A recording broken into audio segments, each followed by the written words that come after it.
Yok, Kanorta, Erulah'tan Kuybuşuv'da Armiye'den kirgen idi. Mında Kripyozki dvariz taşırmış yasada şu vakitte tanışıp dostlaşkan hazır kut mu vakit? Hazır buluşulduğuna yes, mazur birine. Aman şükür. Rahmetliler. Yani Rik Hasanov'un müzikten je Boras Kete.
сожалению, у меня не так много песен, стихи Назифы.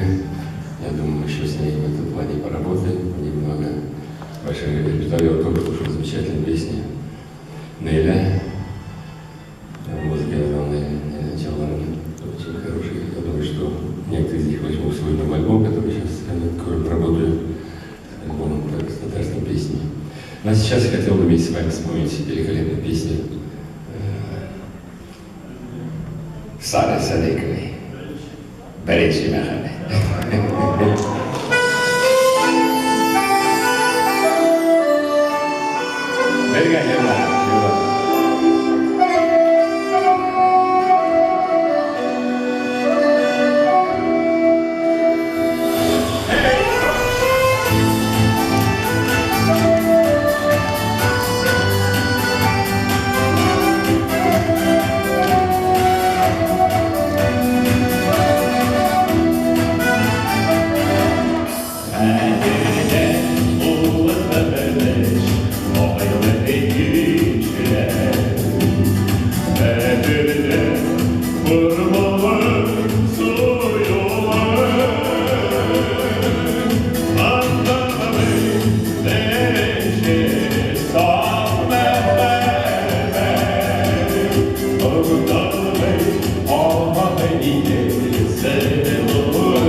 Так что biz Şimdi sahneye kaldırmadığını, sahne altında işledik.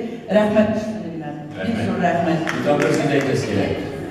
31 январда benim Кремльде, Кремльсайында була benim юбилей концерты, зор концерт була. Хавна Лебес, Яңа елны Ринат белән 31 январда. 31 январь.